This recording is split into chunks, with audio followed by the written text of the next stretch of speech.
en valorisant leurs compétences plutôt que leur incapacité et en améliorant la connaissance générale du public sur le sujet.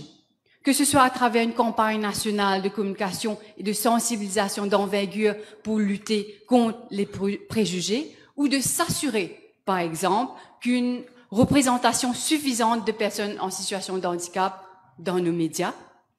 Tout cela pour faire de sorte de voir les personnes avant le handicap. Et Monsieur le Président, changer les mentalités, cela commence à l'école. C'est là où tout se construit. La personnalité, le sentiment d'appartenance et le regard sur les autres. Parce que c'est en apprenant ensemble, sur les mêmes bancs d'école, qu'on apprend à se connaître, quelles que soient les différences, et qu'on apprend à accepter les différences dès le plus jeune âge. Pour essayer de corriger cette profonde inégalité à la racine, l'inclusion scolaire est donc essentielle. C'est pour cela que j'accueille la section 8.1 de ce projet de loi qui prévoit que every manager or owner of an educational or training institution shall take into account the special needs of a person with disability when admitting that person as a student in his institution.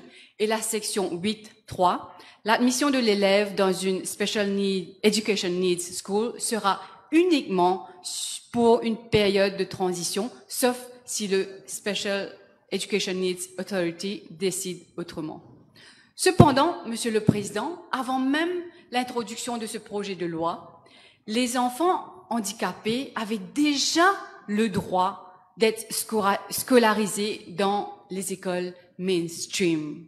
Mais le rapport 2022 des États-Unis sur les droits humains à Maurice mentionne que les écoles mainstream ne sont souvent pas en mesure d'accueillir les enfants handicapés.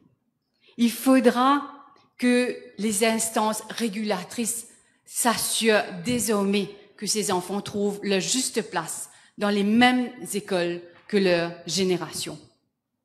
Monsieur le Président, le même rapport des États-Unis sur les droits humains critique que les écoles spécialisées qui accueillent les enfants avec un handicap mental reçoivent en comparaison des fonds restreints et minimes de la part du gouvernement. Pourquoi ces inégalités?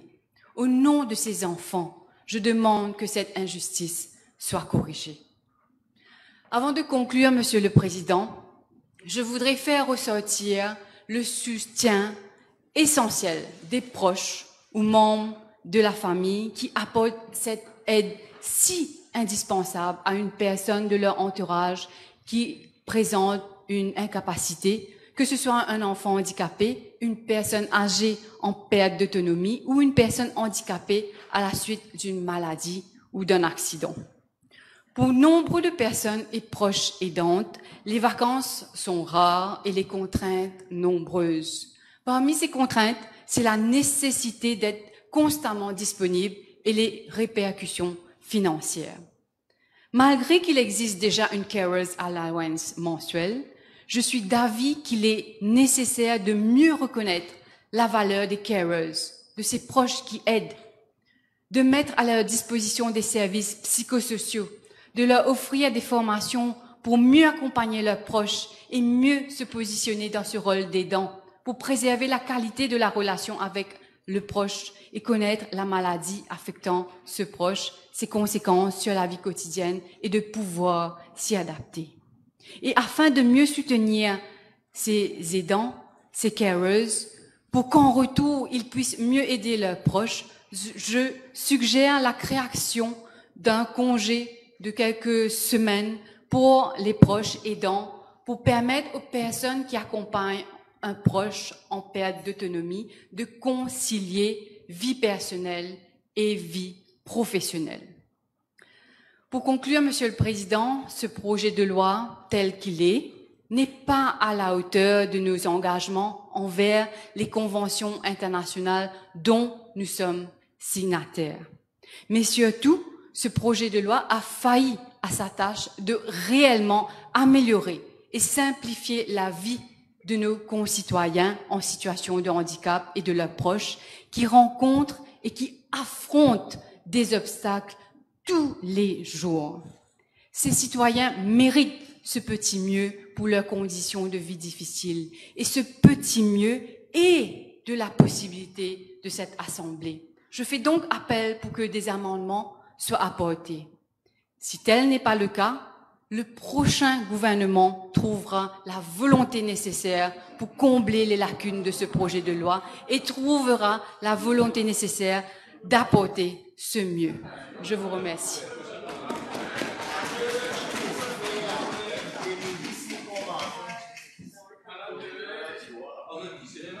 Honorable Leopold. Thank you, Mr. Speaker, sir. And thank you again for giving me that opportunity to comment on this important bill which concerns human rights in promoting the rights of persons with disabilities. And this law, Mr. Speaker, sir, so far, as I understand, will not limit in dealing with discrimination, but through the establishment of a National Disability Authority, I hope that this authority will help in creating positive entitlements to necessary services and support with regard to people with disabilities.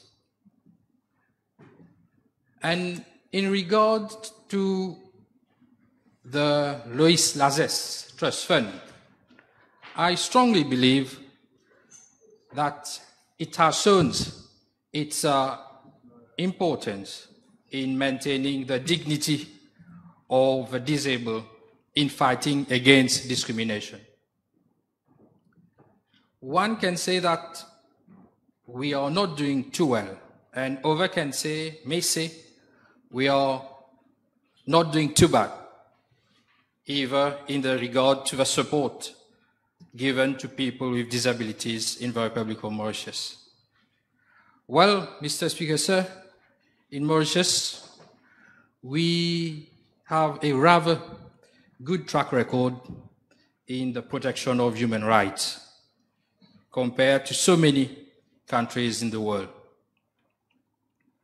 And people with disabilities in the Republic of Mauritius, although we still need to make further improvement in physical and communication access to public transport and building, for example, but our disabled persons have always been an inherent part of our society with the right to live as anyone else, guarded by our constitutive act. As I said earlier, we still have a lot to do towards our people with disabilities. The income support through the social security system is of great importance when we are talking about giving support to people with disabilities. And I welcome the provision of this bill in giving people with disabilities the right to work. And I am only hope that with the establishment of a National Disability Authority, that will help in creating good employment services for those people with disabilities. And Mr. Speaker, sir, employer must not recruit disabled persons for work just to meet the set government quotas. They must be recruited to what they are able to do. Otherwise, it will become another form of discrimination. In the same line, Mr. Speaker, sir, efforts are needed to fully integrate people with disability to normal life. And tonight, I'm using my position as parliamentarian, people representative, to push the government further on behalf of people with disabilities. I have met so many of them as I am a healthcare worker. to urge the National Disability Authority to use these acts to set standards and regulatory framework to guide the requirable services for people with disability and to give proper guidelines on how specific services should operate. Mr. Speaker, sir, government alone will not be able to provide all the services that needed to put in place for the welfare and social development of people with disabilities. Some of the services will need to be provided through NGOs. NGOs have an important role in providing the government, through the National Disability Authority, evidence base of unmet needs of persons with disabilities in the Republic of Mauritius.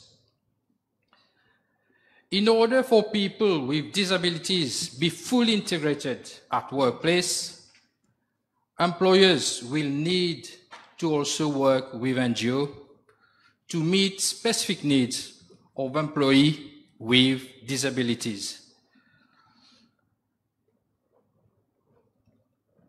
This bill, Mr. Speaker, sir, is very important as it will definitely allow a more holistic approach toward the care of people with disabilities.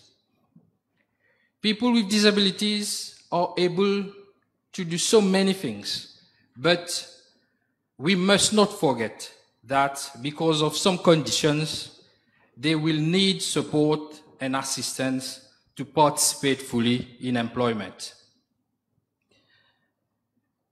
I will talk another aspect which is very important again, Mr. Speaker, sir, with regard to the protection and promotion of rights of persons with disabilities, and to never forget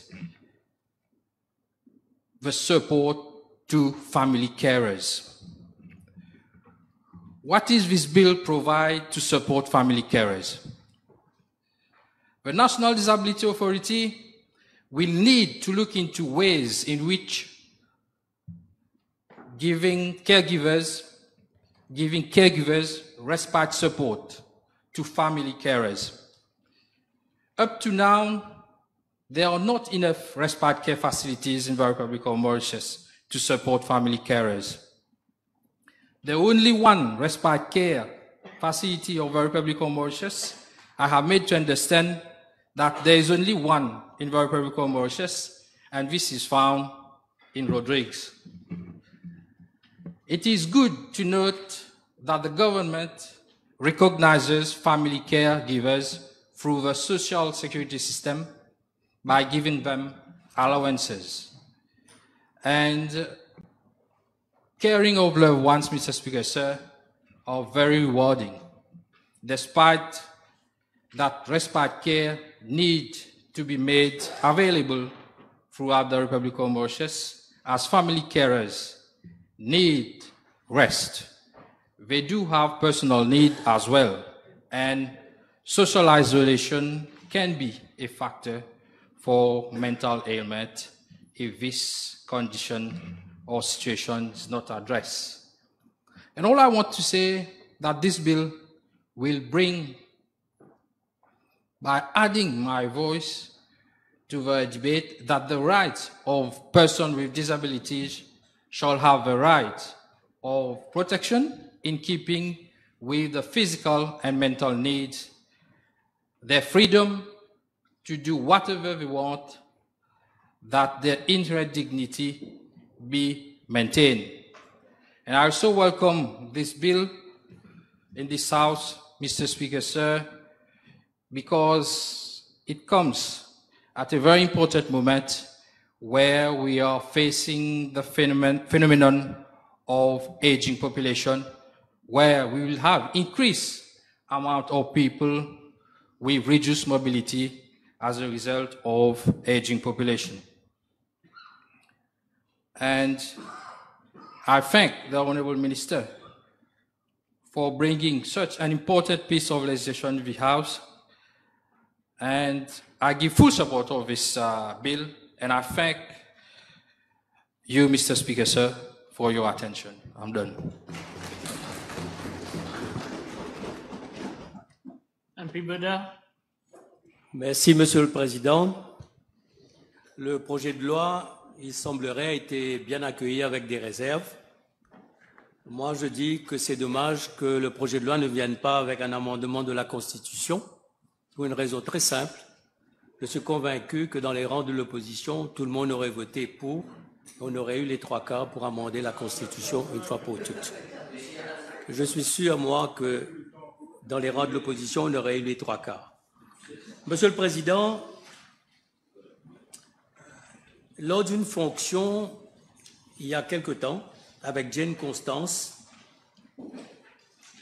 elle nous a fait vivre une expérience assez étonnante. Elle nous a demandé, ce soir-là, je ne sais pas si quelques-uns de mes anciens collègues étaient là, de porter un bandeau comme si on était un non-voyant pour réaliser l'univers de son monde et pour réaliser combien c'était difficile pour elle et pour tous les non-voyants de s'adapter à notre monde à nous. Parce que notre monde, nous sommes habitués à tout ça. Et elle voulait à ce moment-là nous faire comprendre ses contraintes, les difficultés, mais aussi nous convaincre de sa capacité à transcender ce handicap. Et nous connaissons l'histoire de Jane Constance. Elle est devenue un role model. Elle est en train, je crois, de faire des études de droit et de criminologie en Angleterre, grâce à une bourse, si je comprends bien. Et après avoir été The Voice et un parcours exceptionnel, nous avons donc là un cas où on peut dépasser, on peut transcender un handicap. Tout à l'heure, on a parlé du Premier ministre de chez nous, on a parlé du président des USA. Laissez-moi dire un mot de Lord David Blunkett. Lord David Blunkett a été le Home Minister, était un Education Reformer en Angleterre, et il était non-voyant. Et voilà ce qu'on écrit sur lui. Blunkett, who was blind from birth, was brought up in poverty, because handicap compounded with poverty is another huge obstacle. He was brought up in poverty after his father died in an industrial accident at work. He was educated at schools for the blind, but he turned down a course in training to be a piano tuner and insisted on a wider education. Donc il voulait avoir une éducation comme tout le monde, parce que le maître mot de ce projet de loi, c'est l'inclusion. Et l'inclusion de 84 000 personnes citées par l'honorable ministre est un énorme chantier, si on veut le réussir. To continue with Blunkett, let me say that he studied part-time at a technical college and did well enough on his exam to win a place at the University of Sheffield, where he studied politics. Le reste, on le sait, il a été le chair du Parti travailliste en Angleterre, il a été un education reformer et il était le Home Office Minister, un poste extraordinaire dans une société britannique. Laissez-moi dire un mot aussi de Maître Kumara Panyandi. Il est non-voyant et il a réussi au barreau en Angleterre. Il était conseiller et maire de Cuapip. Et il a œuvré au niveau des institutions responsables de l'application de la politique gouvernementale à Maurice. Et par la suite, il est devenu le vice-président du Comité des Nations Unies sur les droits des personnes handicapées. Et je voudrais aussi ici, justement, rendre hommage à cette volonté, à ce feu qui habite beaucoup de gens qui ont un handicap. Surprenant. Je devrais donc leur rendre un hommage en tant que ceux que j'ai nommés, mais aussi les artistes internationaux, locaux, les sportifs qui, en dépit de leur handicap, ont réussi à faire exploser leur talent, comme comme on le sait et comme on le voit souvent. Alors, le maître mot, c'est l'inclusion. Et toute société moderne doit réussir ce pari de l'inclusion qui n'est pas une mince affaire. Parce que l'inclusion demande l'intégration, demande l'ouverture. Et il faut aujourd'hui, auparavant, les personnes autrement capables étaient des parias dans des sociétés. Il y avait des préjugés. Et souvent, on les cantonnait à faire des choses simples, ordinaires. Le panier en osier, par exemple. Pendant des années, des décennies, on a fait ça. Mais aujourd'hui, ce qui est extrêmement intéressant, c'est qu'il y a une ingéniosité pour développer des outils pour assurer l'indépendance de la personne autrement capable. Parce qu'il faut absolument assurer son indépendance, son autonomie dans le quotidien. C'est cela l'inclusion. Et cela rejoint ce que dans la Convention des Nations Unies, on parle de la pleine, citée par l'honorable David, la pleine et égale jouissance de tous les droits, de toutes les libertés,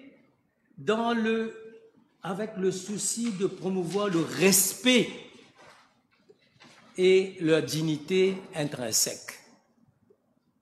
C'est ça le défi de l'inclusion aujourd'hui. Et on est en train il y a une ingéniosité pour aider le personne avec un handicap à vivre sa vie, à être autonome, à être indépendante. Il y a des systèmes d'alarme nouveaux. Il y a des ordinateurs adaptés. Il y a des télécommandes adaptées. Il y a dans le transport en commun des installations adaptées. Parce que le handicapé ne mendie pas. Il a droit à une parité et cette parité doit être assurée par l'État. Alors, il y a bien sûr l'allocation personnalisée. Le ministre a donné le nombre de personnes qui obtiennent une pension, mais il y en a ceux qui n'ont pas de pension.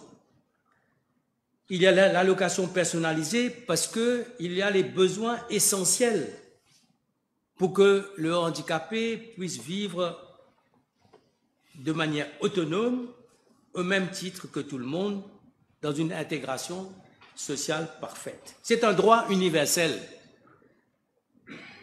Et c'est un droit aussi à l'assistance personnelle. On a parlé des carers. Alors là, je voudrais, parce que ça a été mentionné, je voudrais dire qu'il y a un besoin, notamment avec le vieillissement de la population, à des carers professionnels. Et il est grand temps qu'on puisse les former, parce que n'est pas carer qui veut, n'est pas carer quelqu'un qui a du temps ou qui veut quelque part se faire un peu d'argent en aidant une personne autrement capable. Il faut donc de plus en plus aller vers un caring professionnel, un soutien individualisé pour que le handicapé, la personne autrement capable, puisse être autonome. Il y a les besoins essentiels, l'hygiène personnelle, les repas, l'habillage, la communication. Et là, il y a un grand chantier quand on voit le nombre. Si on parle de 84 000 personnes autrement capables, sur 350 000 foyers, ça veut dire qu'il y a sûrement une personne autrement capable dans chaque 4 ou 5 foyers. Et c'est ça le défi aujourd'hui. C'est que pour cette personne-là, quel que soit son âge, puisse avoir accès et la facilitation de ses besoins essentiels, mais puisse avoir aussi accès à l'éducation, à la formation et la possibilité, je vais venir tout à l'heure, à trouver un emploi. Laissez-moi faire deux propositions. Le droit à la mobilité. C'est vrai que le projet de loi ne parle pas des bâtiments existants. C'est vrai que demander la rénovation des bâtiments existants pour faciliter la mobilité des personnes autrement capables, c'est un chantier énorme. Et ça va prendre du temps, et architecturalement. Alors moi, ce que je propose là, c'est pour qu'il y ait une mobilité dans les villes. Je parle en tant qu'urbaniste. C'est-à-dire aligner les trottoirs dans les rues principales de nos villes. Comment on peut faire ça? On peut venir avec un scheme pour inciter à chaque magasin de rénover les quelques mètres de trottoir devant lui, selon un plan d'ensemble approuvé par la municipalité. Ce serait à ce moment-là, on pourrait allier embellissement et éléments pratiques pour que la personne en chaise roulante puisse bouger dans l'ensemble des rues principales de nos villes. Parce que j'ai été, quand vous regardez par exemple la rue des Forges, vous allez voir que même pour le commun des mortels, les trottoirs ne sont pas pratiques. Il y a des dénivelés, il y a des endroits où il y a des endroits à risque. Alors, si on a un scheme de ce genre avec des incitations fiscales, on pourrait demander à chaque magasin selon un plan unique. C'est-à-dire, le plan serait le même, cela faciliterait, et ça a été fait dans beaucoup de villes en Scandinavie, et cela aide beaucoup à la mobilité, parce que la mobilité est extrêmement importante pour la personne autrement capable. Deuxième chose que je propose, c'est dans les nouveaux complexes résidentiels, dans le social housing, dans les logements sociaux, comme cela se fait en Scandinavie ou ailleurs, c'est d'allouer le rez-de-chaussée aux familles ayant à charge les personnes autrement capables. C'est-à-dire développer des ensembles de logements où les personnes autrement capables peuvent vivre en société avec les autres familles, mais là aussi, la priorité, c'est de faire de sorte qu'il y a l'inclusion de tout un chacun dans la même société. Alors, laissez-moi revenir maintenant sur la question de l'emploi. J'étais très content, il n'y a pas longtemps, j'étais dans un bureau et j'ai vu qu'il y avait un standardiste qui était non-voyant et j'ai félicité le directeur de la compagnie pour lui dire que c'était un exemple, un modèle. Comment pouvons... Là, j'apprends qu'il y aura un registre. La question, c'est comment régulariser l'offre et la demande. Et quand il y a l'offre, comment former les gens pour qu'on puisse justement arriver à... Vous avez parlé de 3%, vous avez parlé d'un certain nombre de personnes qui pourraient éventuellement... L'honorable ministre a parlé de 3 000 à 4 000 emplois. La question, c'est quel emploi? Ce n'est plus les paniers d'osier comme auparavant. Ce n'est plus non plus être standardiste. Parce qu'aujourd'hui, avec l'informatique, avec la décentralisation de notre système, de notre société, il faut qu'il y ait un système scolaire et universitaire qui doit permettre de développer l'intelligence de la personne autrement capable, développer son savoir-être, développer sa capacité à s'intégrer dans une entreprise, parce qu'il y a la culture de l'entreprise. Et à ce moment-là, ce serait un win-win situation à la fois pour la personne, pour la famille. Parce que vous tous, chacun d'entre vous, vous connaissez les mères courage qui vivent avec un enfant, parfois 17 ans, 18 ans, qui est autrement capable. Moi, j'en connais et c'est terrible. Vous connaissez tous les familles martyrs. Et quand c'est doublé par la pauvreté et par un environnement difficile, combien c'est difficile d'élever des enfants et de faire de leur donner les éléments essentiels. Alors, moi je pense que le système scolaire a été mis en place. J'espère que l'honorable Premier ministre adjoint va nous en parler avec quels sont les résultats de Sénat. Est-ce que nous sommes satisfaits des résultats? Est-ce que nous avons les moyens pédagogiques pour faire de sorte que ces personnes puissent justement développer leur potentiel de scolarité ou de formation? Et il faut absolument trouver l'interface entre l'offre et la demande pour qu'il y ait une culture de l'emploi au niveau des personnes autrement capables. Maintenant, on peut parler de 1%, on peut parler de 2%, on peut parler de 3%.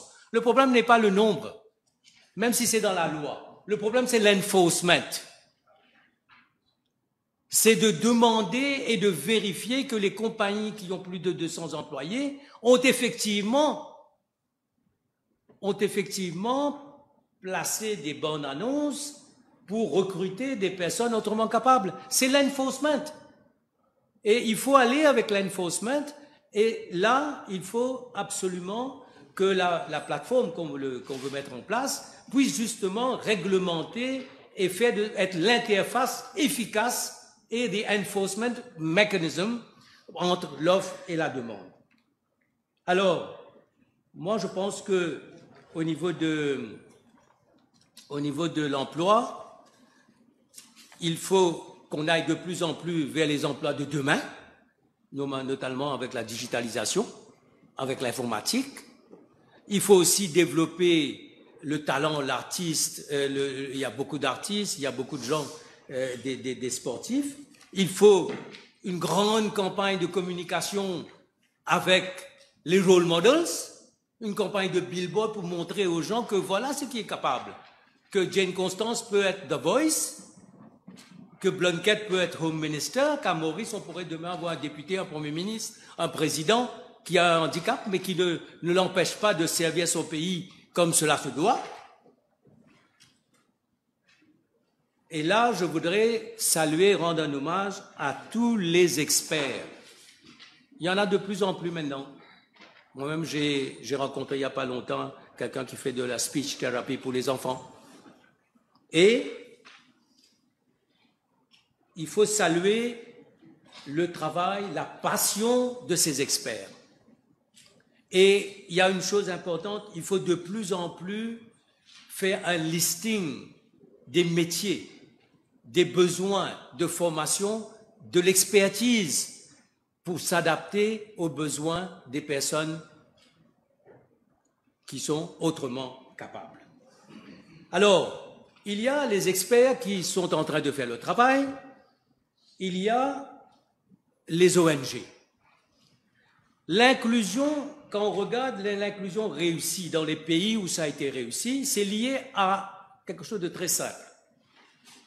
Où l'État joue son rôle. Quel est le rôle de l'État? Les institutions jouent leur rôle. Quel est le rôle des institutions? Et les ONG apportent leur contribution qui est déterminante pour réussir cette inclusion. Et au niveau des ONG, nous savons tous combien travaillent avec beaucoup de passion, combien travaillent avec courage, qui ont travaillé pendant longtemps, quand il n'y avait même pas de législation, quand il n'y avait même pas d'aide de l'État. Et là, j'ai appris, moi, qu'il y a eu des consultations entre le ministre et les ONG. Alors, la question qui m'a été posée, c'est est-ce que les propositions des ONG ont été intégrées dans ce projet de loi? Quel sera le rôle des ONG? Pourquoi ne pas créer, voilà la question qui m'a été posée, pourquoi ne pas créer une vraie plateforme valable pour faire changer les choses, c'est-à-dire une plateforme où les ONG pourraient venir et avec toutes les ONG, avec l'institution d'authority that you want to create et l'aide, les prestations de l'État, créer une réelle synergie pour qu'on puisse gagner la bataille de l'inclusion. Et la bataille de l'inclusion. Try to conclude. Thank you. Et la bataille de l'inclusion, c'est justement l'allocation. L'État est en train de donner les fonds, mais il faut établir les priorités. Est-ce qu'on va donner à certains handicaps plus de facilité que d'autres? L'allocation des fonds, bien sûr, et c'est là que je pense, moi, que étant donné que la prise en charge totale est faite dans beaucoup de cas par les experts et par les ONG, que ce soit médical, paramédical, la petite enfance, la formation, la scolarisation ou au niveau de l'aide à la famille, il faudra tenir en compte, justement, créer cette interface entre les ONG, les experts et l'État. Si on est en train d'étatiser l'ensemble des opérations, je me demande si ce sera une réussite. Alors je pose aussi la question à l'honorable ministre, comment seront choisis les 4 personnes, les 4 représentants, parce que les autres seront des représentants de la fonction publique. Ben, les 4 représentants, comment ça va se faire? Parce qu'il y a énormément de différents types de catégories de personnes autrement capables. Alors aujourd'hui, il y a une partie qui est gérée par le ministère de la Femme, une autre partie gérée par le ministère de la Sécurité sociale, une autre partie gérée par le ministère des Sports, et il nous faut justement cette plateforme, cette synergie pour que l'inclusion soit possible. Je pense, moi, que je termine en disant que nous avons bien sûr des réserves. Le chantier est énorme parce que c'est une question d'humanisme, c'est une question de société civilisée, c'est une question de chaleur humaine, c'est une question de faire que tous les Mauriciens, quels qu'ils soient, puissent se sentir qu'ils appartiennent à ce pays. Alors, voilà ce que j'avais à dire, Monsieur le Président. Je vous remercie. I now call Honourable Minister Jagatpal. Yes, sir. Never before has a government done so much for the rights of people with disabilities. Our Prime Minister, Honorable Pravin Kumar Jagnnath, has the same consideration for all segments of the population, especially for the vulnerable groups. He is not only determined to improve their financial status, but also to provide for their security, health, and well-being. Never before has a government invested so much in the development and well-being of its population, and the result is visible. Be it on the happiness index, be it the richest country in Africa according to the IMF, be it the ease of doing business report. This is what we call Ensemble nous avancer. Mr. Speaker, sir, no society is spared when it comes to disability. Whether a country is rich, developing, or developed, disability can happen anytime, at birth, during the course of life, or due to diseases. Disability can be temporary, progressive, or permanent, and exist in variable degrees. Mr. Speaker, sir, the most common types of disability reported in the census, 2022 census are mobility, 36.8%, 17.9% vision, self-care, 10.2%, and behavior, 8.1%. The bill aims to protect these Mauritian citizens and to ensure that they are not deprived of their rights and that they have equal access to training and employment. The government does not only want to protect people with disability, but also to reduce the prevalence of disability in our country and to prevent people from becoming disabled. And on a disability scale, give the chance to disabled people to move positively on this scale, that is the disability scale, thus protecting and promoting the rights of persons with disability. Mr. Speaker, sir, the timing of this bill has been pointed out. It is high time to amend the legislation now and provide new structural frameworks for persons with disabilities based on recent demographics and statistics of persons with disabilities, thus justifying the setting up of a board. Honourable Member, bear with me. I would ask the Deputy Speaker to take the chair.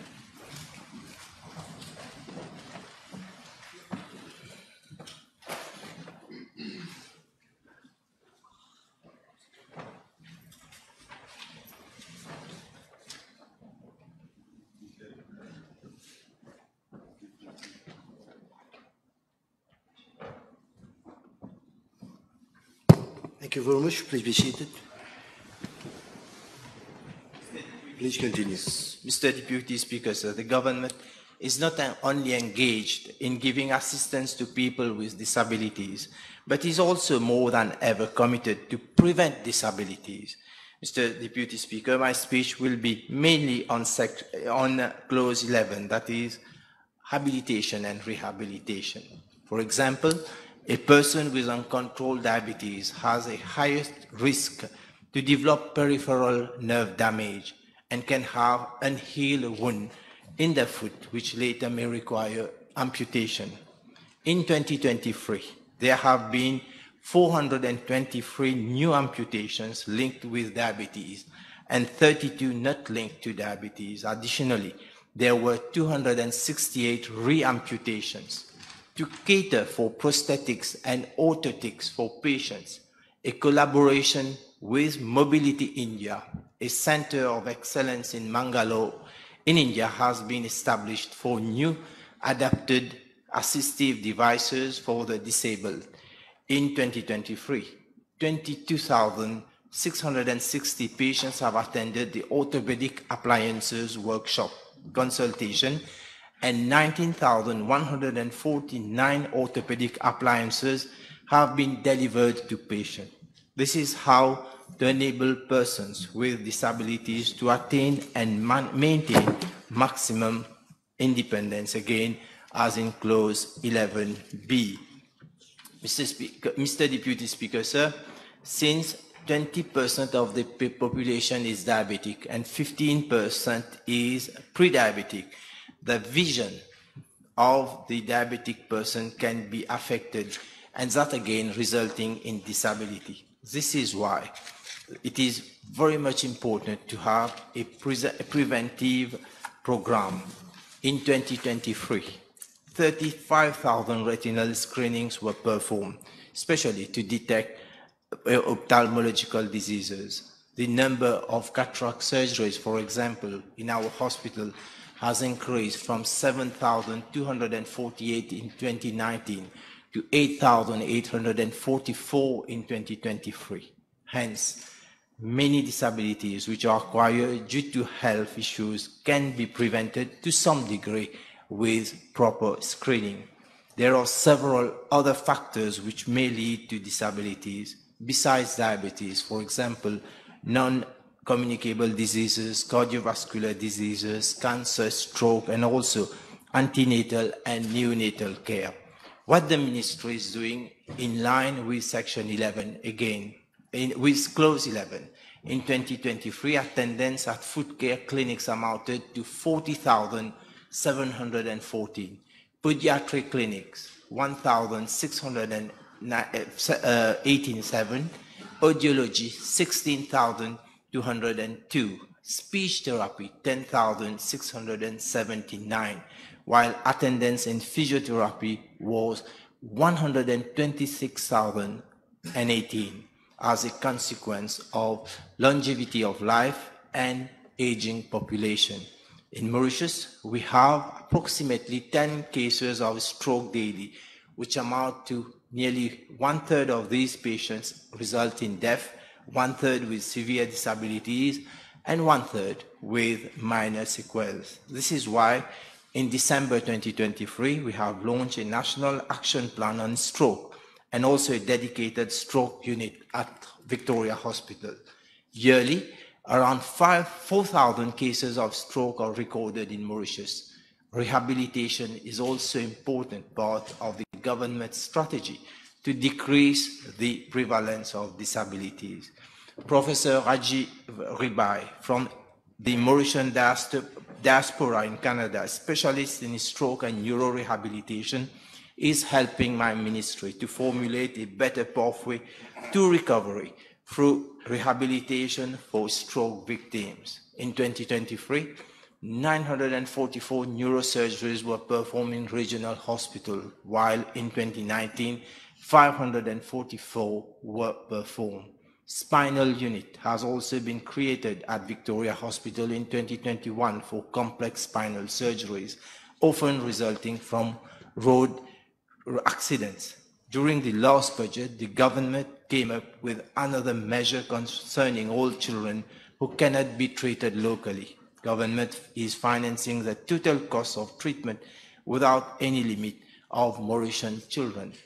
This is an unprecedented measure, thus decreasing disabilities which may have worse outcome. Last year, 101 children benefited from this scheme for a total of 60 million rupees. These measures have greatly helped to reduce disability and morbidity among the population, also to alleviate families of the burden of having to support financially the cost of overseas treatment. Mr. Speaker, sir, there are several risk factors which lead to increased NCDs and disabilities in the population, one of them being tobacco use. This government has been most proactive against tobacco use. Concerning alcohol abuse, Ministry has set up a special ward for de-addiction. In regard to disabilities as early as birth, some disabling conditions pose unique problems during and after pregnancy. We have noted a substantial increase in late maternity, meaning advanced age pregnancies, that is, over the years of 35 years. And one of the many reasons for the number of people with disabilities as per the register is advanced age pregnancies, representing an increased risk for babies born with disabilities, premature birth, and miscarriage. Hence, early screening and continued follow-up in these cases are primordial. Complications associated with specific conditions such as systemic lupus erythematosus, SLE, and multiple sclerosis can affect pregnancy and should be evaluated prior to conception. Regular antenatal care follow-up contributes in the early detection of any health issues that can affect the health of the fetus.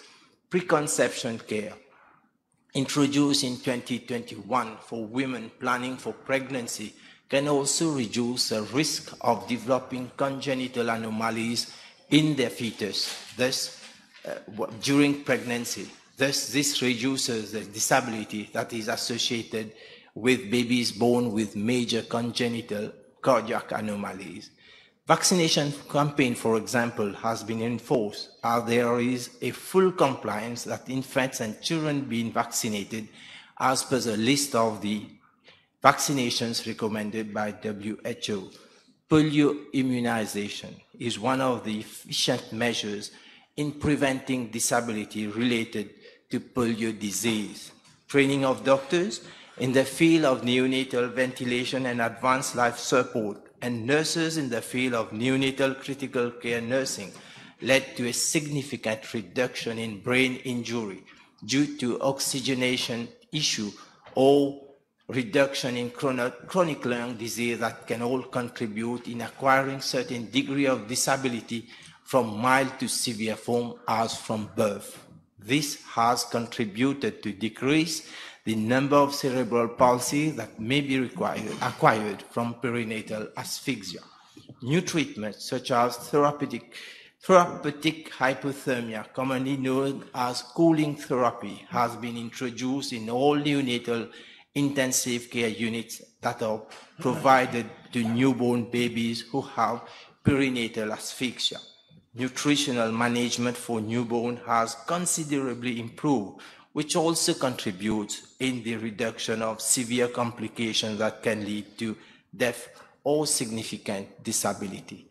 My ministry is providing essential, comprehensive, and inclusive services to people living with disability, and that too irrespective of the degree of disability, but we recognize the need to improve further. I would like to emphasize on the connection between having a disability bill and prevention of disabilities, especially congenital malformation. Yet, we must work towards the prevention of disabilities in the first place, and the bill will definitely prioritize access to health and, more importantly, early intervention. In year 2022, there were 102 neonatal deaths, out of which 22.4% were due to congenital malformations, deformations, and chromosomal abnormalities. If we look at the statistics from the year 2005 to 2014, there were 1,430 neonatal deaths, while from 2015 to 2023, there were 1,014 cases, which clearly indicates a significant decrease. This is only possible because this government has put in place several measures or services which aim at to improve maternal, neonatal and child health and consequently decreasing congenital malformations. By ensuring that everyone, regardless of their socioeconomic background, has access to affordable and comprehensive health care, we can reduce the occurrence of preventable disabilities. With regard to mental health, a daycare center for children suffering from autism spectrum disorder was inaugurated in 2022 at Triolet, as earlier stated, and attached to SSRN Hospital. One new daycare center for autism in Beaubassin was inaugurated last year, and tomorrow another one will be inaugurated in the south, that is at Boischery. Mr. Speaker, sir, to conclude, Mr. Deputy Speaker, sir, to conclude, I would like once more to congratulate my colleague for bringing up this bill to the House, as I'm convinced that it will give people with disabilities more scope for training, employment, and hence increase their life well-being. I thank you for your attention, Mr. Thank you very much, Minister. Honorable Kushner Binchu. Thank you, Mr. Deputy Speaker. This bill, very important bill, has been amply canvassed by honourable members from both sides of the House. And I would not repeat what have been already been debated or canvassed in this House, but I would put this bill in its right perspective. First and foremost, Mr. Deputy Speaker, a person with disability is a person with a lot of abilities. Various honourable members have cited various people that have been successful in life despite having disabilities, but they had a lot of abilities that made them successful in whatever field. Honourable David cited our first Prime Minister, Sessiou Sagar Ramgoolam. He was a person with disability. He lost his left eyes at the age of 12. We have had the example of David Blunkett, as rightly pointed by Honourable Buddha. He became a Lord in the House of Lords in the United Kingdom. And we have Jane Constance. She's an example of perseverance. Just to say, Mr. Deputy Speaker, that somebody with disability is somebody with a lot of ability. And loads of artists that we've been listening to their songs, Stevie Wonder, Ray Charles, they were people with disabilities. And we've got great scientists, Stephen Hawking. So, having a bill of such a nature that would safeguard and protect the rights of persons with disabilities on this side of the House, we also welcome same. However, we need to put in the right perspective what has brought this bill to this House now. First and foremost, Mr. Deputy Speaker, we need to lay emphasis on the fact that this bill is the emanation of the convention that we signed in 2007. And later on, it was ratified in 2010. And subsequently, we have had various consultations, various discussions amongst stakeholders, and various governments have been giving their input as to the drafting of a disability bill. And it has been the subject matter of various parliamentary questions as well, in this House throughout the years. And I would briefly go through some of the parliamentary questions that will lay emphasis as to why this bill is now before Parliament. Mr. Deputy Speaker, way back in 2012, there was the former Minister Bapu. They started working on the disability bill, and they had a very eminent lawyer that was a specialist in disability law, our learned colleague Kumara Payendi. So there was a first draft of this disability bill that was being drafted at that time, way back in 2012. And these debates with regard to what will be included in this disability bill was passed on to the next government. So way back in 2016, in a PQ that was asked by, in a private notice question asked by the then leader of the opposition, Paul Béranger, the Honorable Minister now, she was Minister also at that time, said that the government is actively working on the draft disability bill. And then on the 28th of March 2017, there was a new minister, former Minister Etienne Sinatambu, who took over the file. And to a question from the then MP, now Honorable Minister Ganu, who was at that time the first member for Savannah and Black River, there was a question as to where matters stand with regard to the drafting of this particular bill. The then Minister Sinatambu said the Attorney General's office gave the unfinalized preliminary draft for official consultations. It went on like that, and in 2017, the then Minister Sinatambu, to a question from, again, Honorable Alan Ganu, he said, it is expected that the draft disability bill will be introduced in the National Assembly around the end of 2018. On the 4th of December 2018, there was a question then from former Member of Parliament Vida Balamudi on where matters stand with this bill. And the then minister again said, the bill will be introduced before the House next year. And it went on like that, and we came in 2020.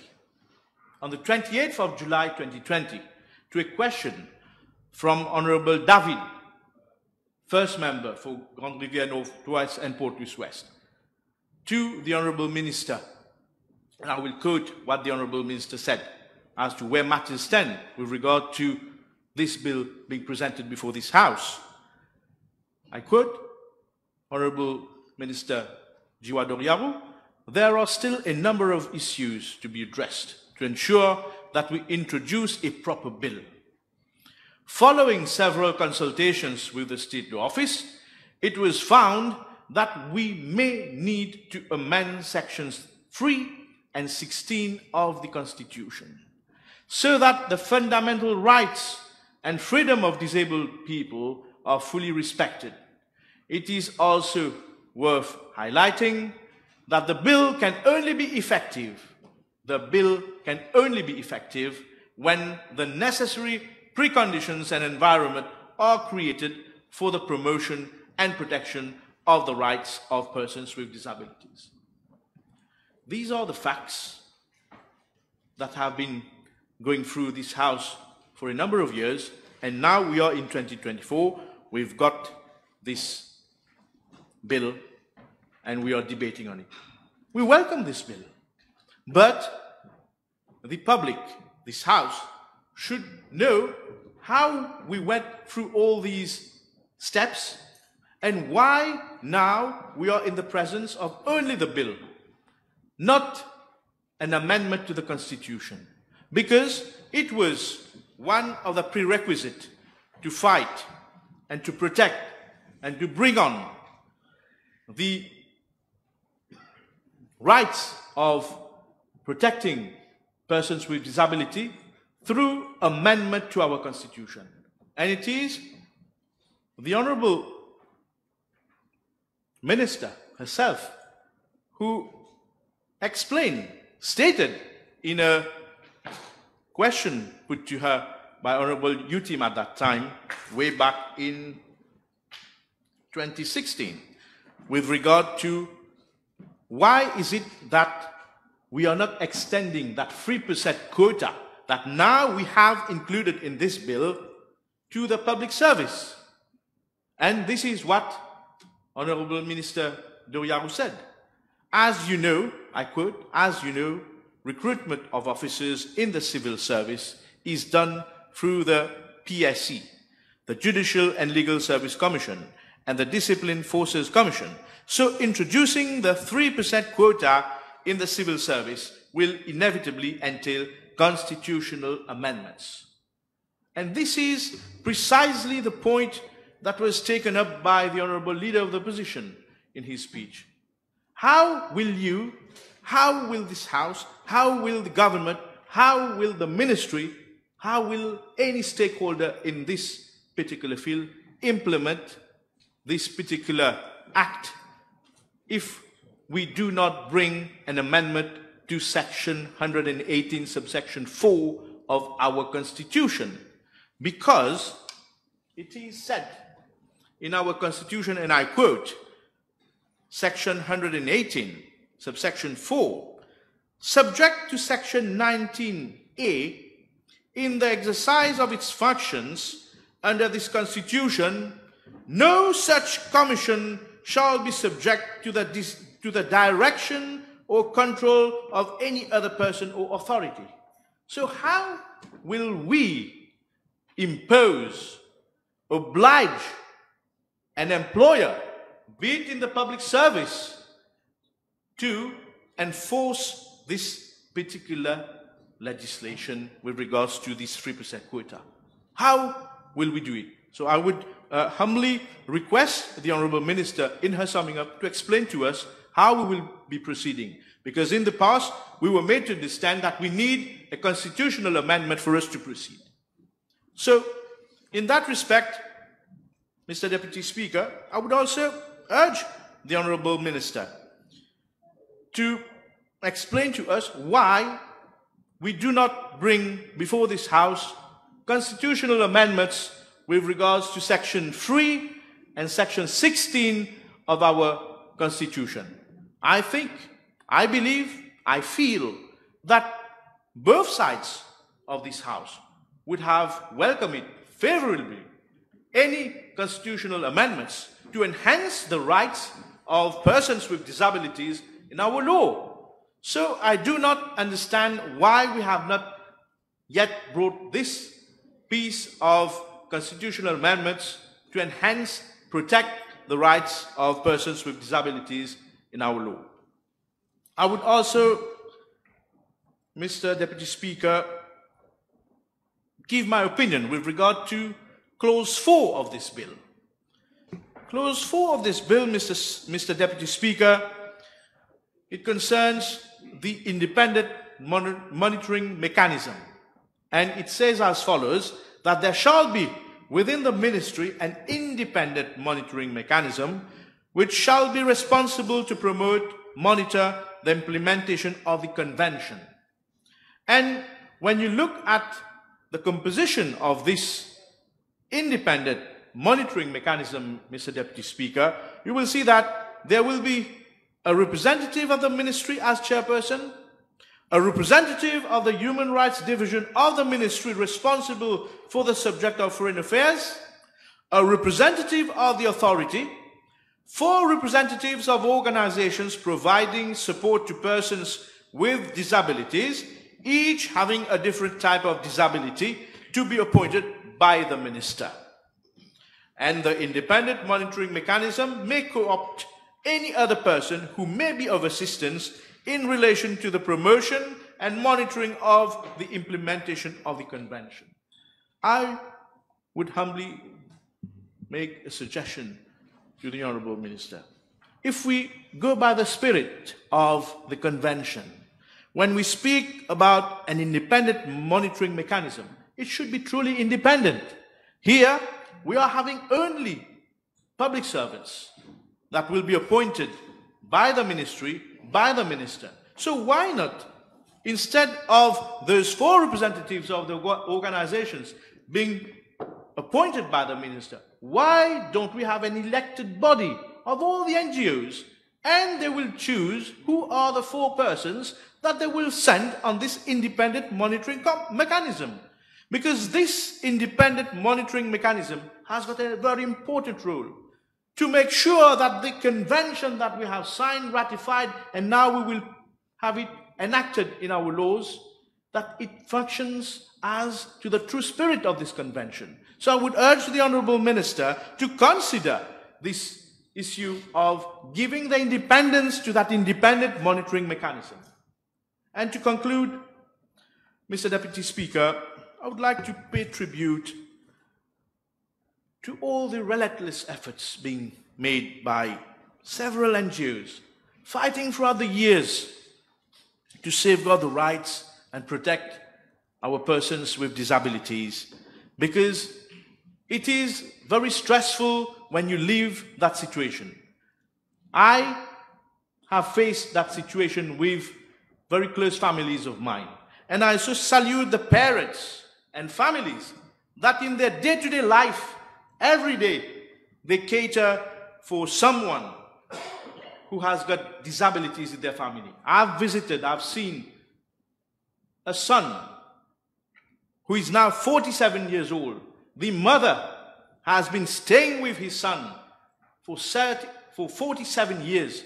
This person is bedridden for 47 years. So just imagine the life of that mother, the life of that family. So we salute and we pay big respect to all those families and parents who are facing such difficulties in their day-to-day life. And also we salute our athletes. Maybe my honorable good friend, the Honorable Mr. Toussaint, will take this matter. We salute our athletes with disabilities that have made us proud on the international scene. And we encourage people with disabilities to believe in their potential, in their capacity. And it is a step in the right direction, this bill. But I believe, and I urge the Honourable Minister, before the dissolution of this Parliament, she will be welcome if she comes before this House with constitutional amendments to have her good intention in this bill promoted through constitutional amendments. So this is my request, humbly requesting the Honourable Minister to consider same, because on this side of the House, we are awaiting those at least 3 constitutional amendments to Section 118, to Section 3, and to Section 16 of our Constitution. I thank you, Mr. Deputy Speaker, and I salute everyone that will take part in this debate, because this is a very important aspect of human life and of human rights. Thank you. Thank you very much, Honorable Minister Toussaint. Merci, Monsieur le Président. À l'heure et au jour que nous débattons de ce projet de loi très important pour notre société et surtout pour l'inclusion de nos concitoyens les plus fragiles, malheureusement, le leader du MMM a décidé de s'absenter de l'hémicycle. Bon, je ne sais pas s'il a des problèmes personnels, mais ce que j'ai lu dans la presse, c'est qu'il est en train de régler ses problèmes de tickets. Quelle honte, Monsieur le Président. Et les députés du MMM qui ont intervenu sur ce projet de loi nous ont tous fait comprendre que eux seulement, eux, du MMM, ont à cœur nos amis porteurs d'un handicap. C'est moi après de tout disparaître. Personne n'est là. 0 membre du MMM n'est présent à l'heure que nous parlons. Et je pense que le décorum de l'Assemblée veut que, après avoir intervenu, tout comme moi j'interviens, je crois que c'est l'honorable Mohamed qui va intervenir, ben, nous sommes là et on va rester, on va écouter, il y aura des critiques, il y aura des propositions, etc. Nous sommes là et nous écoutons. Est-ce que c'est comme ça que, à plusieurs reprises, les députés du MMM ont dit dans un prochain gouvernement qu'ils vont faire, etc. Est-ce que c'est de cette façon qu'ils pensent, dans leurs rêves les plus fous, diriger notre pays? J'en doute, Monsieur le Président. Ticket la fatigue, je salue quand même, amoindri, mais je salue quand même les membres du Parti travailliste qui sont là et qui sont restés, l'honorable David, et je déplore aussi les absents, ceux et celles du Parti travailliste qui sont intervenus mais qui ont disparu aussi. Je salue l'honorable Boda qui est resté. Bon, c'est vrai, on a sommeil un peu, mais physiquement, il est là, et aussi l'honorable Lobin. Un projet de loi très important, Monsieur le Président. Bravo, Madame la Ministre. Je ne suis pas légiste et nos amis qui sont dans le domaine vont comprendre à quel point qu'il est compliqué de préparer une loi et de venir de l'avant avec un projet de loi. L'honorable Lobin a fait une chronologie très intéressante. Donc, juste après la ratification de la Convention en 2010, ensuite, bon, et puis il y a eu les élections en 2014, cela fait quand même 4 ans que, aussi, nous, on peut dire que le Parti travailliste et le PMSD n'ont rien fait, mais on va pas aller dans ce sens-là. Le débat est correct pour le moment. Ensuite, il y a eu l'ex-ministre Étienne Sinatambou qui, comme l'honorable Bin a dit, vous avez éclairé la Chambre, cher ami, parce que plusieurs membres de l'opposition ont cité l'ancien ministre Sinatambou comme si c'était parole d'évangile. Mais vous avez bien donné la chronologie par rapport aux différentes questions posées ici même dans cette Chambre. Ce projet de loi est là aujourd'hui pour que nous puissions avoir un cadre pour la protection et la valorisation des personnes vivant avec un handicap. Monsieur le Président, l'année dernière, dans le cadre des Jeux des îles de l'océan Indien à Madagascar, 2023, dans les Jeux des îles, il y a la partie sportive et il y a aussi la partie volley jeunesse qui comprend des activités artistiques, des assemblées de jeunes. Dans la partie théâtre, il y avait un jeune homme qui souffre d'autisme. Il faisait partie de la délégation. Il a passé, comme on dit, son entrevue, il a été accepté, il est venu régulièrement aux répétitions et il a fait sa performance à Madagascar. Il a été dans la délégation et il a fait partie de cette belle équipe des Jeux des îles. Tout s'est très bien passé. Il a été bien encadré par ses amis d'abord et aussi par les officiers du ministère. Pourquoi je dis cela? Parce que d'après certains membres de l'opposition, cette loi n'est pas assez pour protéger ou pour valoriser nos amis en situation de handicap. Je ne suis pas d'accord. Je ne suis pas d'accord avec ce qui est dit. Parce que il y a beaucoup qui est fait déjà, Monsieur le Président. Énormément. Le système de pension, le système de santé, le ministre Jagarpal vient d'expliquer, et moi je vais essayer de rester sur mon ministère, ce qui est fait et ce qui a été fait pendant très longtemps.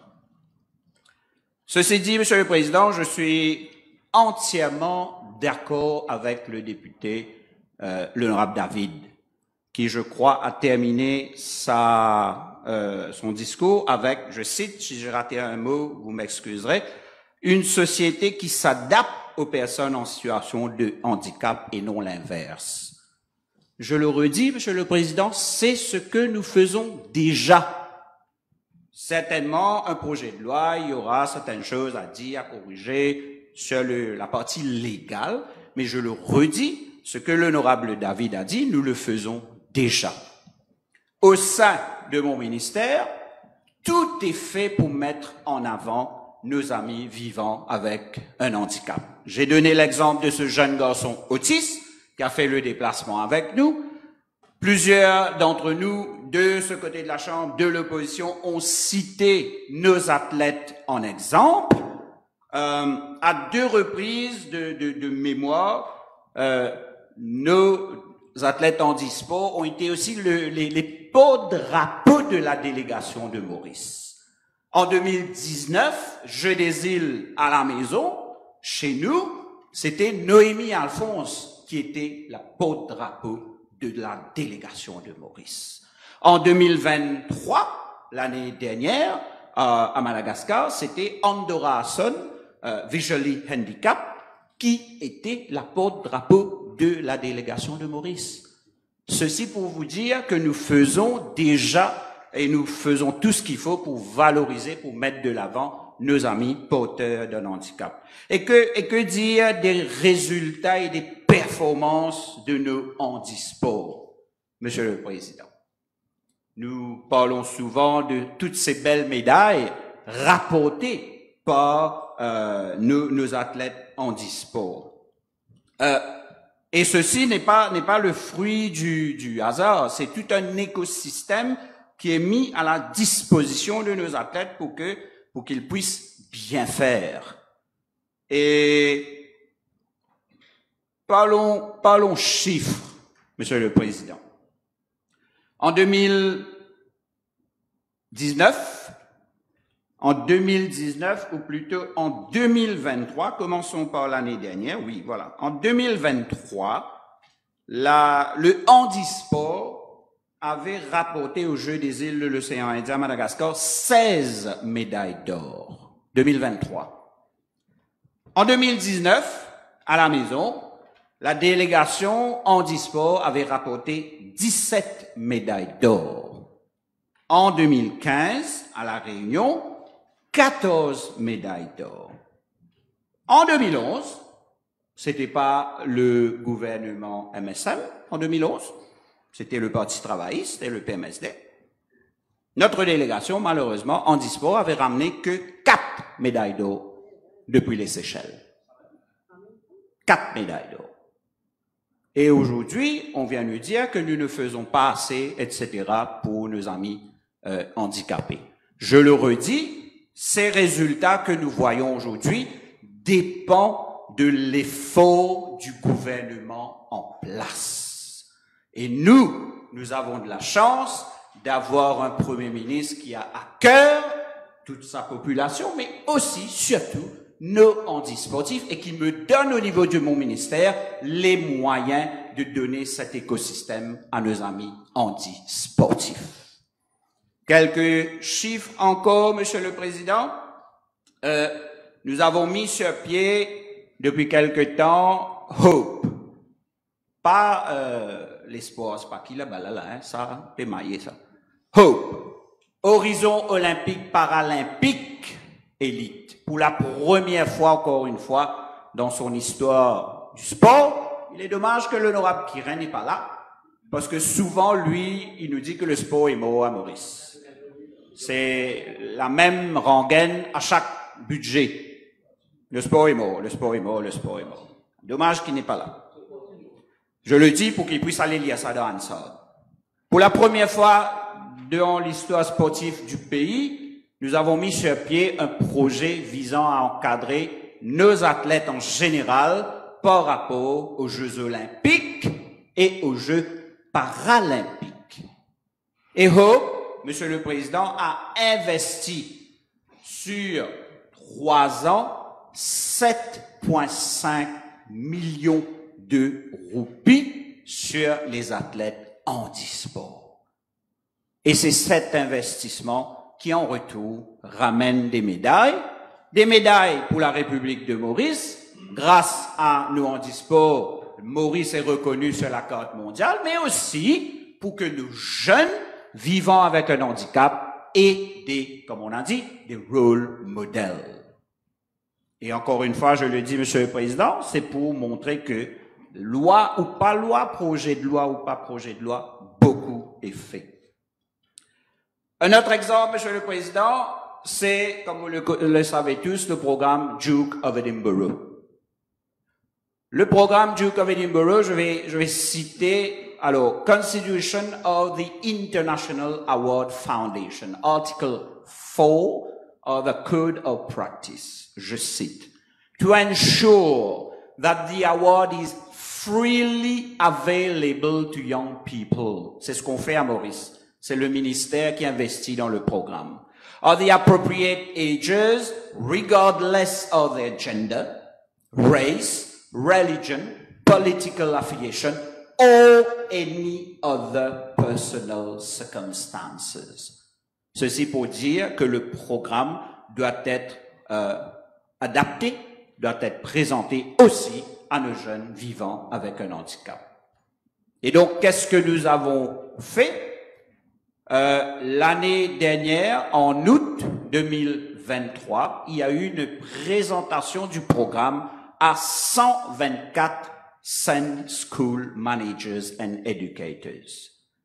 En 2023 et récemment, 60 Award Leaders et 25 Adventurous Journey Assessors ont été formés pour les Sense Institutions.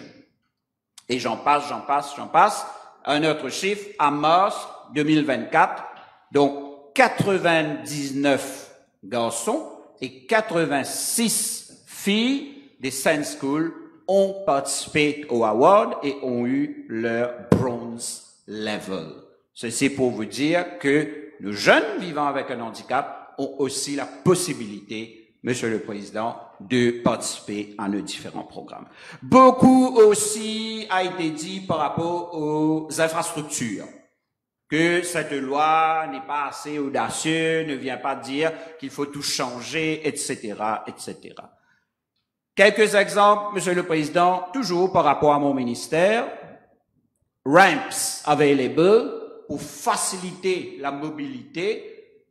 Le stade Anjalé, Coupen, le stade Auguste Voller, le stade Germain Comormont, le stade Saint-François-Xavier, le gymnase de Phoenix, le gymnase Pandit Sardeo à Vacqua, le gymnase de Bon Accueil, le National Table Tennis Center à Beaubassin, le National Judo Center à Beaubassin, le National Boxing Center à Vacqua, le National Weightlifting Center à Vacqua, le National Wrestling Center à Vacqua, le National Badminton Center Rosehill, le Grand Dojo à Grande-Rivière, le Rosehill Multisports Complex à Rosehill évidemment, le Glen Park Multiple Sports Complex, la piscine de Mort-d'Albert, la piscine de Rivière-du-Rempart, la piscine de Serge-Alfred, les Outdoor Centers de Anse-Larrey, pour ne citer que.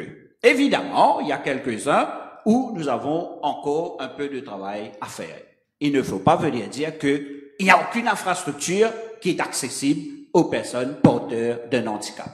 Sûrement pas. Là, c'est pas voir le verre à demi vide, c'est voir le verre complètement vide. Et c'est pas normal, Monsieur le Président. Ce n'est pas normal de venir faire de la démagogie, en venir juste de façon générale dire il n'y a pas ça, il n'y a pas ci, etc. Et récemment, donc ce matin, Monsieur le Speaker a demandé can you substantiate.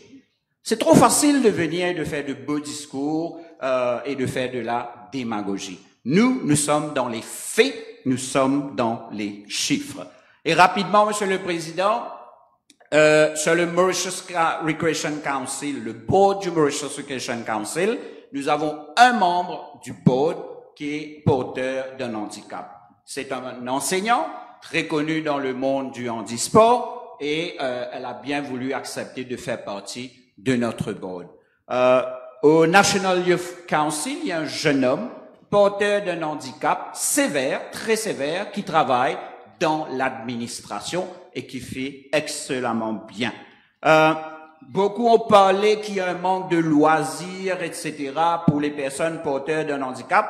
Laissez-moi vous dire que le Recreation Council a organisé à plusieurs reprises des journées de loisirs pour les personnes porteurs d'un handicap, spécialement pour les jeunes des Saint School. Alors, en 2022, il y avait à peu près 500 jeunes porteurs d'un handicap que nous avons réunis à notre Outdoor Center à Pointe-Jérôme, où ces enfants, ces jeunes, ont pu faire du kayak, ont pu faire du pédaleux, ont pu jouer à des jeux sociaux, comme on dit, ont pu conduire un quad, Monsieur le Président, ont pu faire un tour à cheval, Monsieur le Président.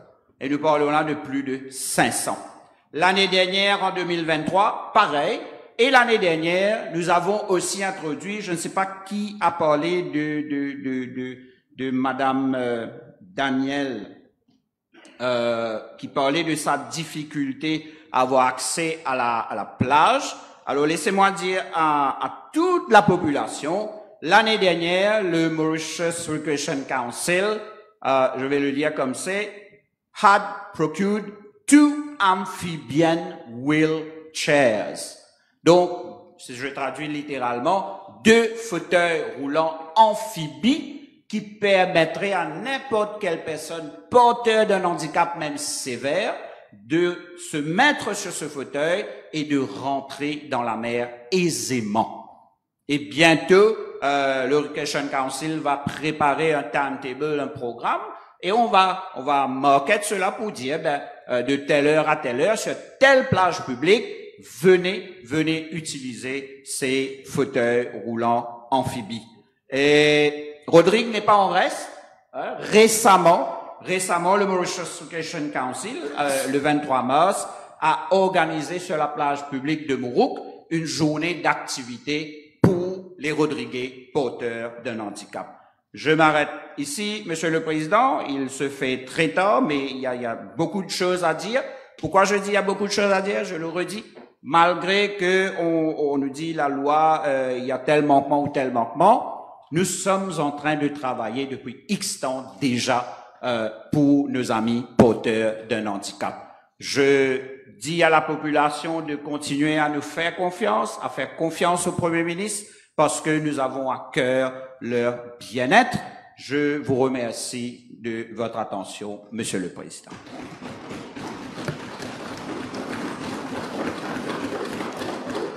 Thank you, Minister. Honorable Saki Mohammed. Thank you, Mr.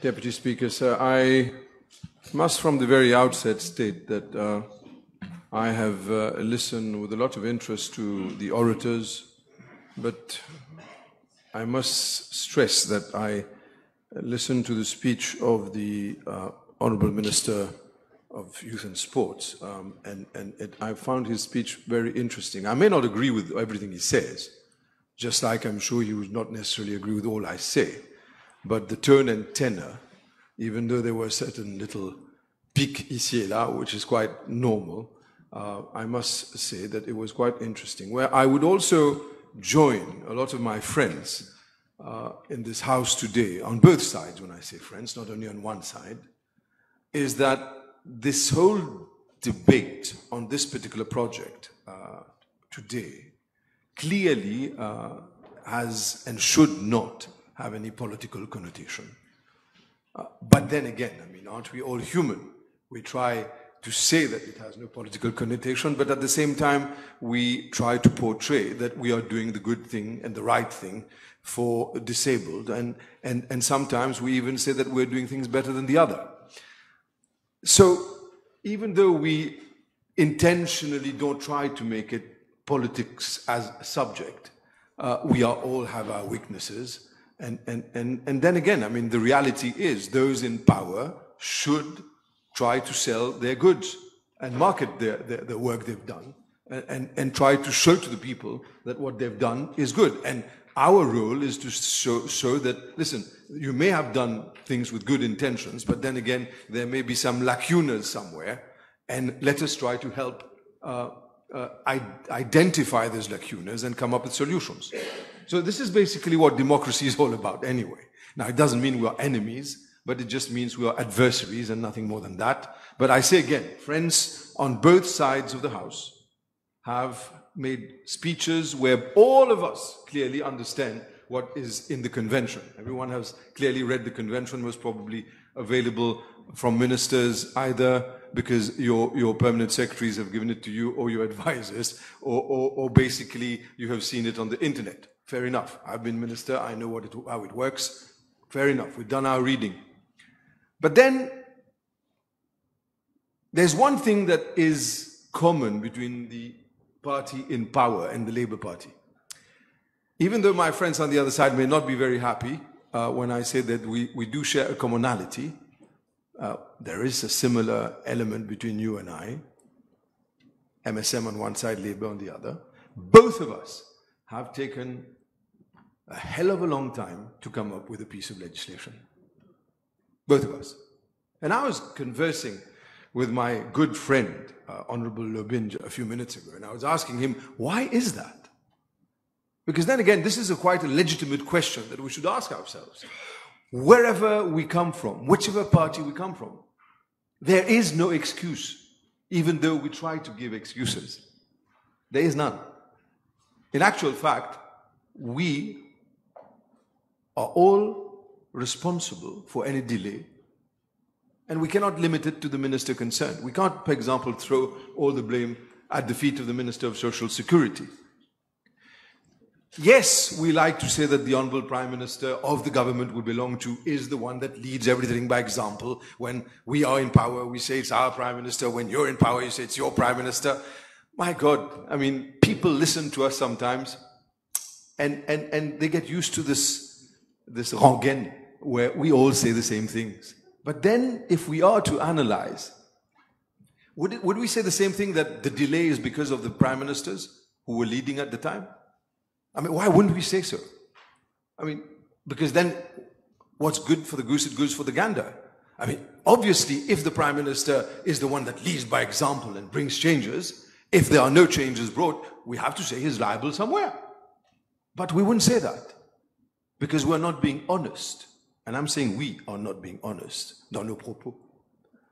So let us try to analyze this law for a minute and see not what the conventions say. Conventions can say a lot of things. Let us analyze the law and not what the clauses say, because clauses can say a lot of things. It is not in the words that we give a better life to disabled. It is in the implementation of the words. And are we today really doing something good for the disabled simply by bringing a piece of legislation? The answer is no, we are not. We are coming up with a beautiful piece of legislation, fair enough.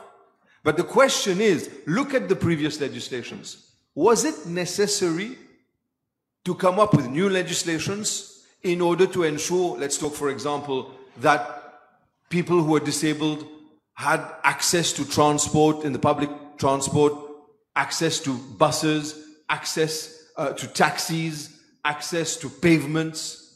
Let's be honest, friends on both sides of the House. Let's be honest, Mr. Deputy Speaker, sir. With people listening to us today, let us be honest.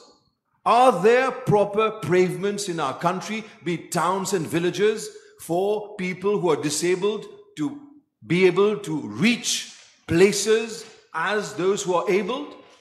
The answer is no. So is it that it is the MSM who is responsible, or is it the Labour Party is responsible, or would it not be fair to say that we are all responsible? We are all responsible today if we don't have proper pavements in our towns. We don't have proper pavements, let alone for disabled people. We don't have proper pavements for people who are able. We don't have proper pavements for people to push around a baby in a pram, let alone a wheelchair. We don't have a proper pavements for people to go with crutches. We don't have proper pavements for people who use prothèses after having lost a limb. We don't. We don't have proper buses for people to go from one town to the other.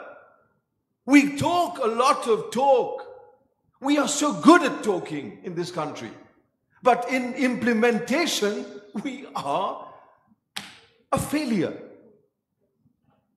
I'm trying to be very fair by saying we, because it's not the time and place for us to try to score political points, but to at least come and tell the people we have failed, because we are so good at writing speeches and reading those written speeches. But at implementation, if only we could come a bit close to what we're good at reading. So had we been good,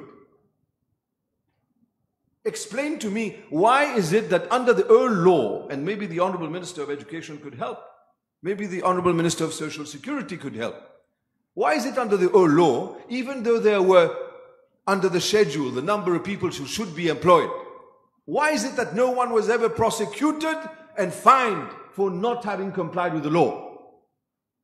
Personne n'a été poursuivi sous l'ancienne loi pour ne pas avoir suivi à la lettre ce qu'il y avait dans la loi, précisément la nécessité d'employer ceux qui souffraient d'un handicap. Pourquoi alors personne n'a été poursuivi? Aucune société, aucune compagnie, aucun individu n'a été poursuivi et personne n'a été condamné à payer une amende. Cela me donne raison. C'est qu'on vient de l'avant avec des lois qui sont vraiment bien pour lire et présenter à l'Assemblée nationale, mais en ce qu'il s'agit de l'implémentation de la loi, on a un problème en tant que République. Après 56 ans d'indépendance, on n'arrive même pas à implémenter ce qu'il y a dans la loi.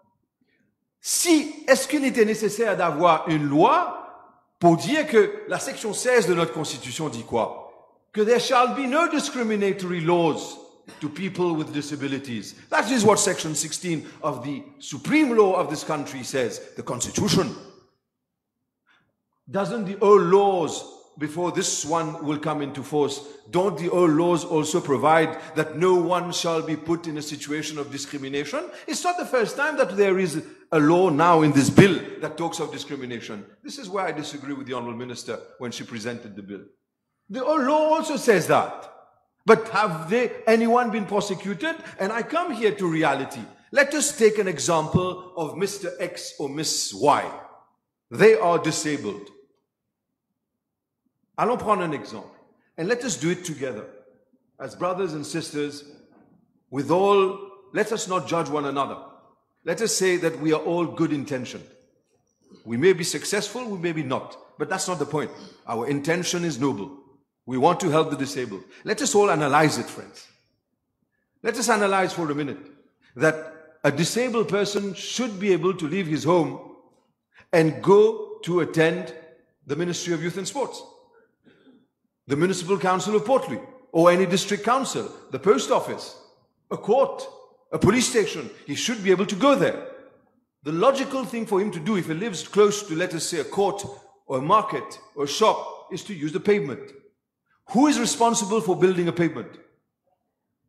It is the district council, the municipal council. On a classified road, it is the central government. If they are not in order, is it not, in fact, creating a situation where under this clause, Honourable Minister, clause 5 of this bill today, no person shall discriminate against another person on the basis of his disability.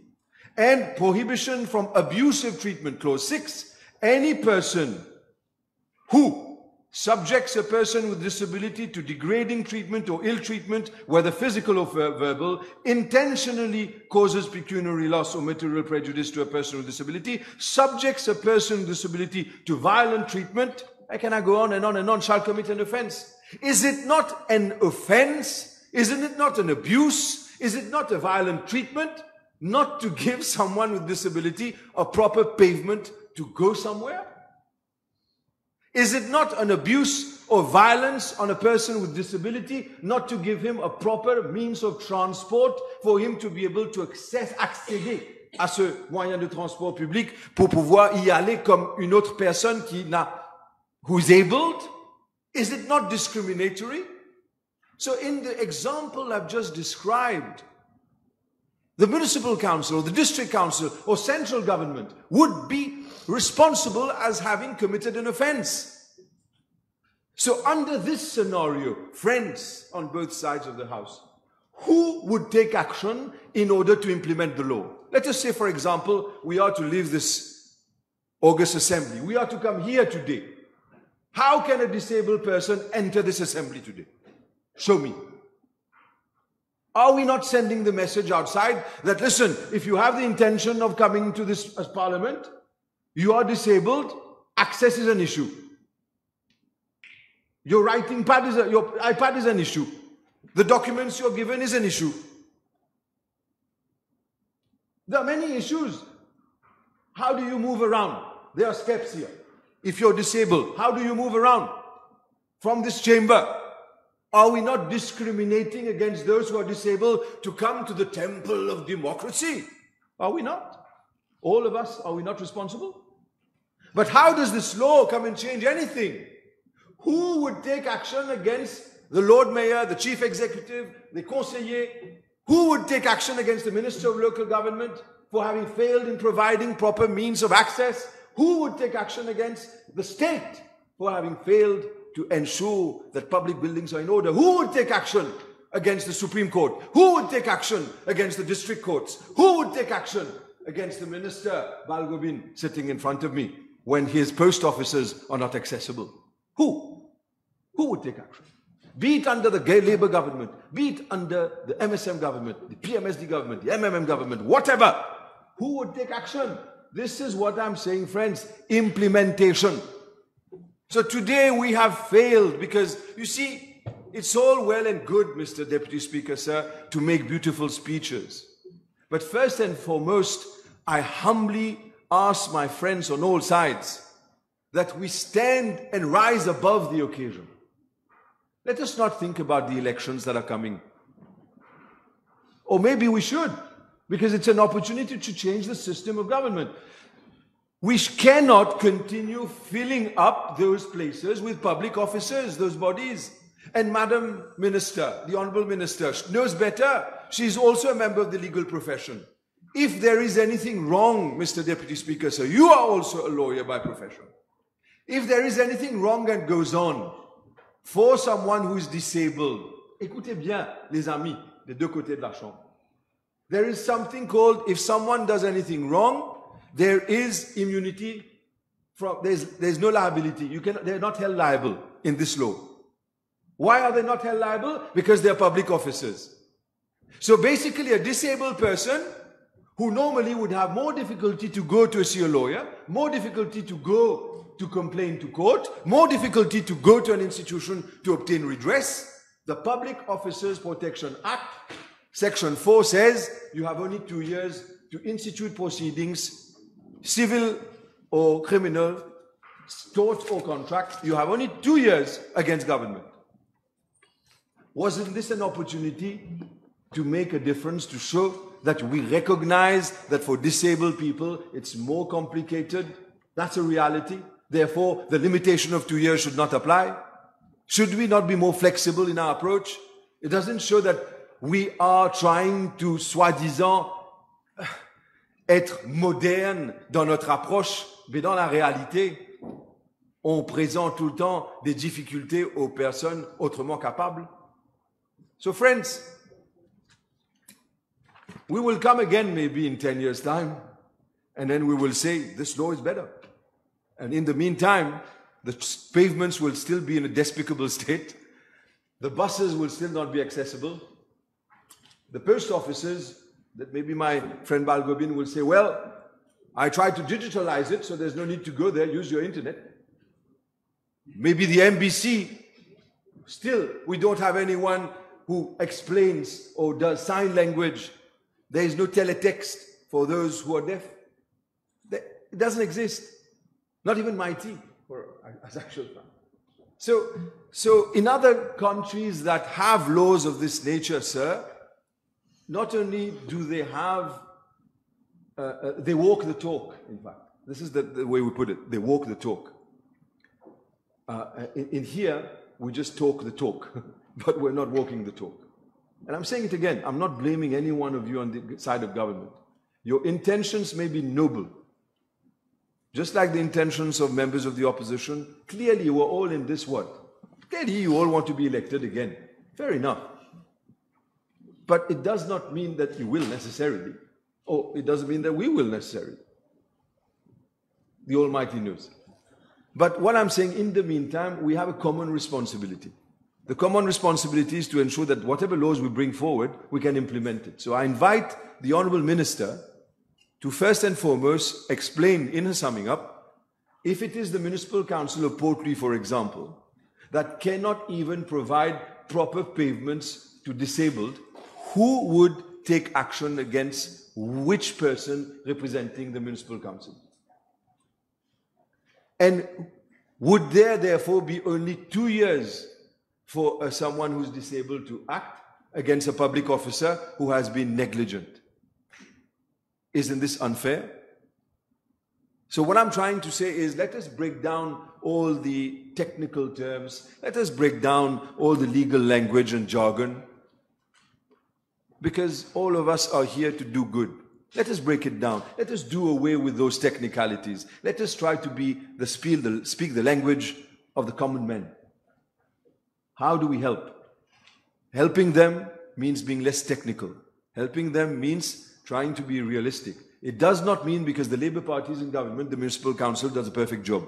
It doesn't mean because MSM is in government, this means the Municipal Council does a perfect job. No. If there are lacunas, we have to sort it out. So what I'm saying is, it's not in your law, Honourable Minister. It's not in your law.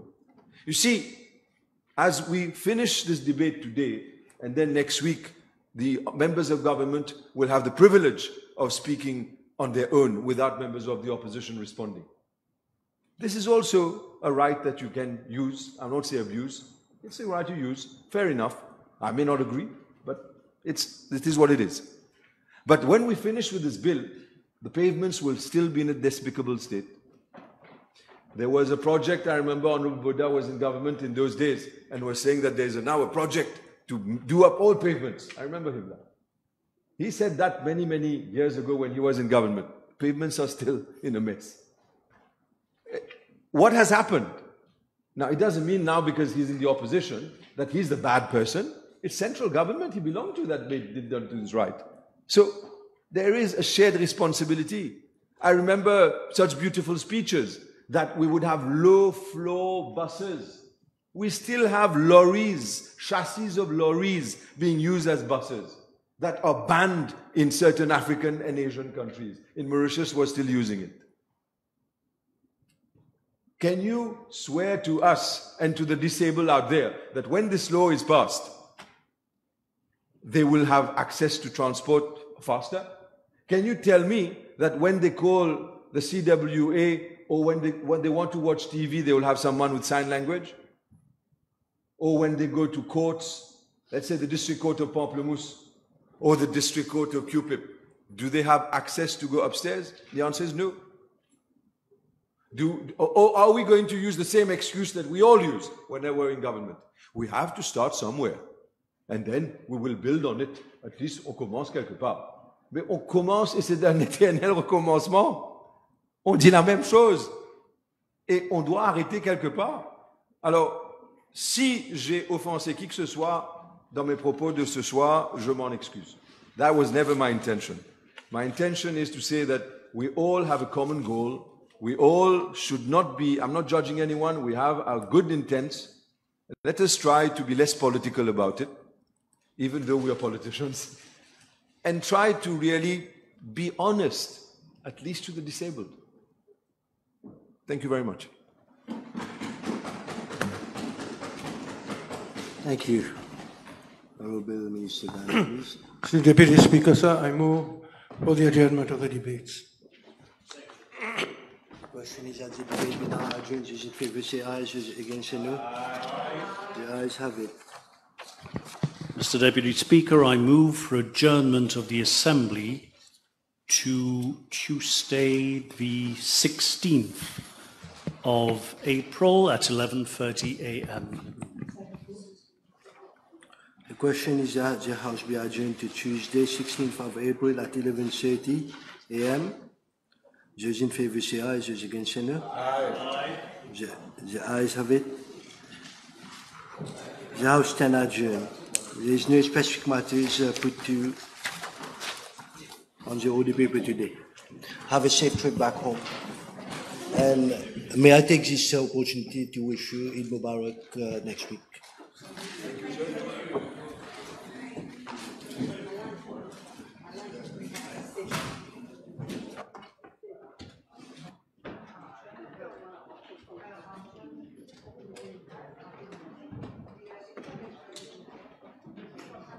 Yeah.